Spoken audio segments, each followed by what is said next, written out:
তো পাস এর কোনো গ্যারান্টি আছে আপনি এক মাস নিলেন কি হবে?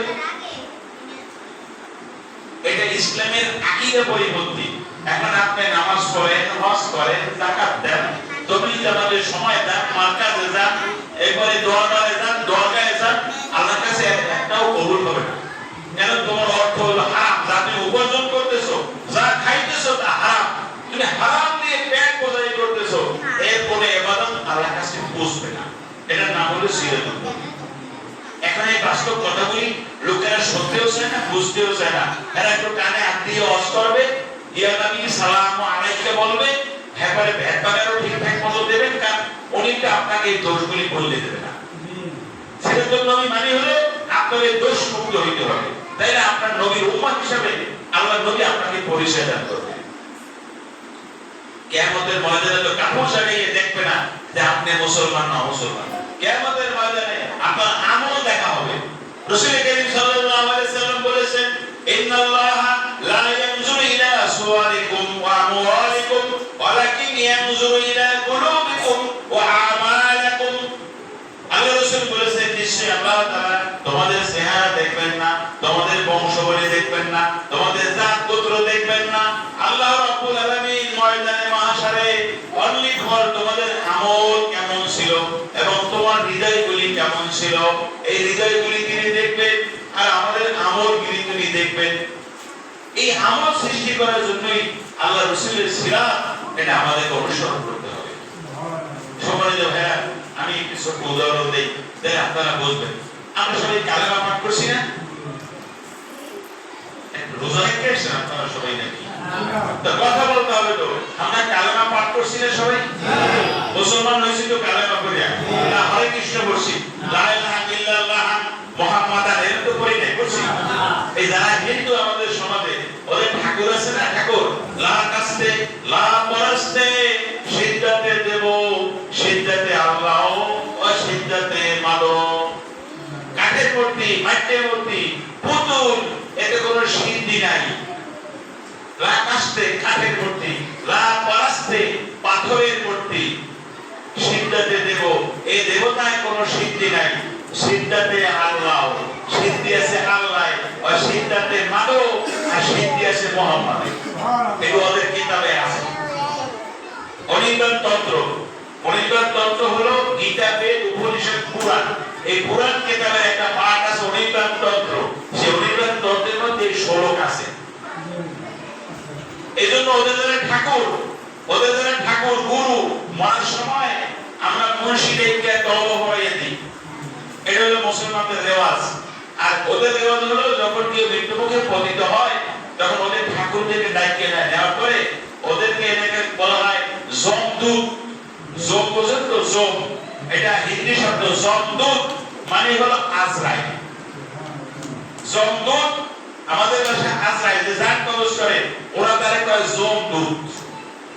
এই জমদূত যখন আসে, আজরাইল যখন আসে, আসার পরে বললেন তো মৃত্যুর সময় আসছে, তখন এই ঠাকুরকে ডাকে। ঠাকুরকে ডাকিয়া এই আমরা যে আরবিতে কালেমা পড়ি, এই আরবি কালেমাটাকে তারা ওদের সংস্কৃতি ভাষায় পড়ায় দেয়, লা ইলাহা। বুঝছেন? কোনো ইলাহা নাই আল্লাহ ছাড়া। এগুলি সংস্কৃতি ভাষায় অনুবাদ করা, এটা তারা পড়ায়। যদি কোনো হিন্দুর কপাল খারাপ হয়, এটা ঠাকুরকে ধরিয়া চা খাওয়াইয়া একবার জিজ্ঞাসা করবে, বাবু তুমি আসলে মরার সময় পড়াও কি? তোমার বাপের দিনে মিথ্যে কথা বলা না, বললে দাও, তখন এই কথা বলতে বাধ্য হবে।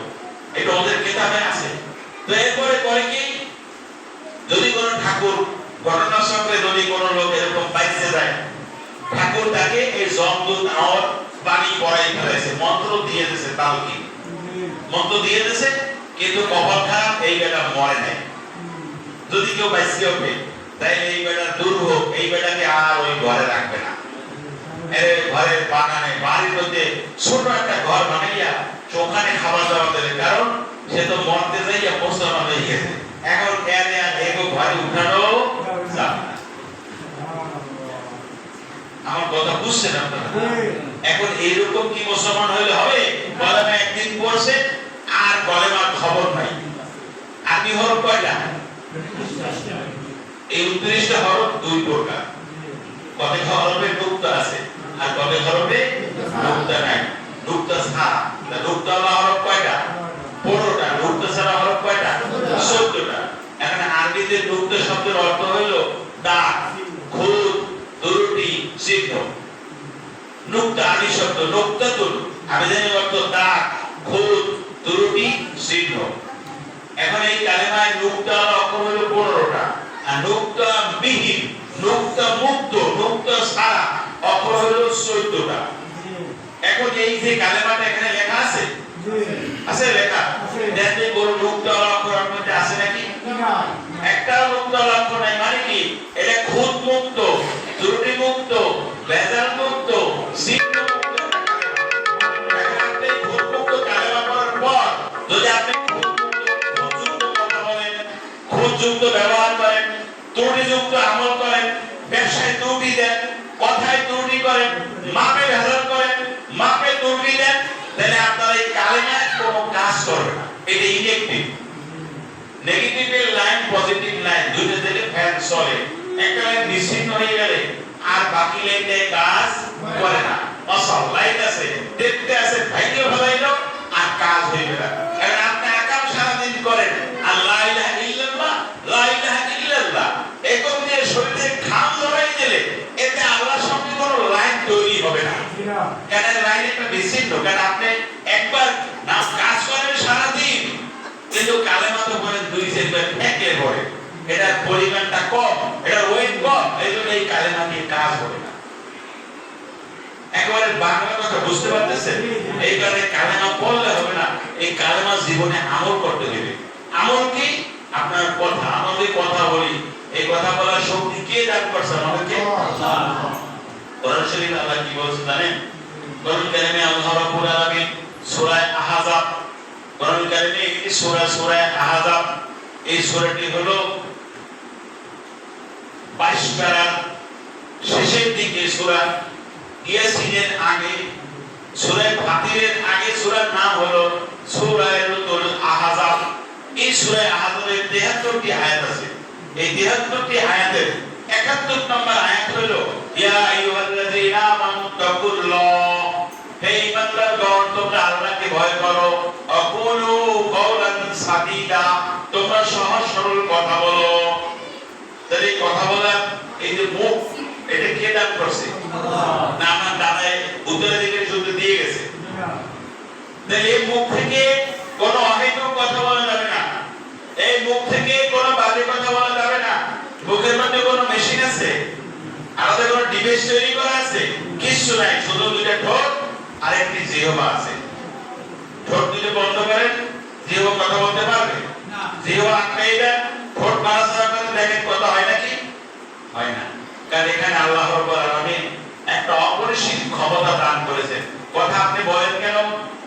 কথা বলেন এই বাহ্য জগতে, একটু খেয়াল করে শুনেন, এই বাহ্য জগতে কোন আওয়াজ আপনার যখন কানে আসে, এই কানের আওয়াজটা আপনার ব্রেইনে সার্কুলেশন হয়, ব্রেইন থেকে সার্কুলেশন হওয়ার পর ওই প্রতিধ্বনিটা আপনার জিহ্বা এবং ঠোঁটে আসে। এজন্য আপনার কথা বলার জন্য ভিতরে একটা বিড়বিড়ি তৈরি হয়ে যায়, তাই না? সমাজে বলতে পারে এখানে কথা পায় লাফ দিয়ে ওঠে বলার জন্য, লাফ দিয়ে ওঠে, ওই যে কথা কানে ঢুকছে, ব্রেইনে পাস করছে, ব্রেইন তার এবারে তার মস্তিষ্কের উপর একটা চাপ তৈরি হয়েছে, এখন সে কথা বলার জন্য ব্যস্ত। তাই এটা কেন? এটা এজন্য এই প্রক্রিয়াটা সম্পূর্ণ আল্লাহ রাব্বুল আলামিন দান করেছেন। এখন যে কানে কম শোনে, কি লাফ দিয়ে উঠতে পারে? না। তাহলে বোঝা গেল কি এই কানে কম শোনে মানে তার ইন্দ্রিয়টা দুর্বল, এজন্য সে কথা বলতে পারে। যারা বোবা তারা কিন্তু কানেও শোনে না, আর ওই কারণে কথাও বলতে পারে না। কারণ হলো তার এই যে সাপ্লাই, এই দুদিকে ডিভাইস আমরা তৈরি করে দিয়েছেন মস্তিষ্কের সঙ্গে, এই কানের কাছাকাছি যে ডিভাইস, এটা আমরা অকেজো বানিয়ে গেছে। এটা অকেজো, এখানে কাজ করে না।